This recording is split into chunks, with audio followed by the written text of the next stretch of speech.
The Bible, book which contains more books, more precisely 66 books if you are Protestant and 72 if you are Catholic. If you've ever wondered what each book in the Bible is about, this video is for you. First off, let's dive into Genesis. It's the book of beginnings, documenting the creation of the world, the early human family, the first sin, the great flood, and the establishment of the nation of Israel. Next, we have Exodus.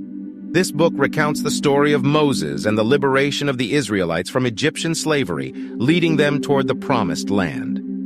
Leviticus, the third book, is a book of laws. It guides the Israelites on how to be holy and includes various laws about sacrifices, purity, and ethical standards.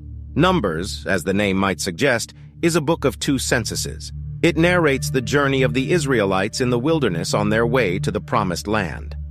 Deuteronomy, which means second law, reiterates the laws given in Exodus and Leviticus. It concludes with the death of Moses. Then comes Joshua, a book of conquest. It covers the entry of the Israelites into Canaan, the promised land.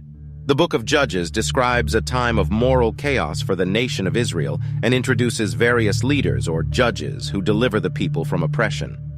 Ruth is a heartwarming story of loyalty and love set during the time of Judges, focusing on the life of a Moabite woman named Ruth, who becomes part of the Israelite community.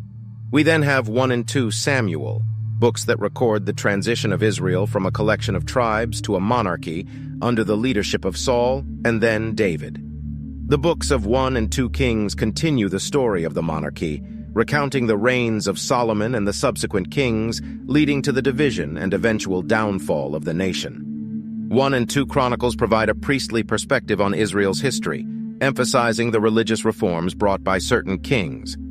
Ezra and Nehemiah, originally one book, chronicle the return of the Jews from Babylonian exile and the rebuilding of the temple and Jerusalem's walls. The book of Esther is a narrative of the Jewish Queen Esther, who saved her people from a plot to annihilate them in Persia. Job is a philosophical exploration of suffering, presented as a dialogue between Job, who suffers intensely, and his friends. The Psalms are a collection of 150 songs, prayers, and poems, expressing a wide range of human emotions.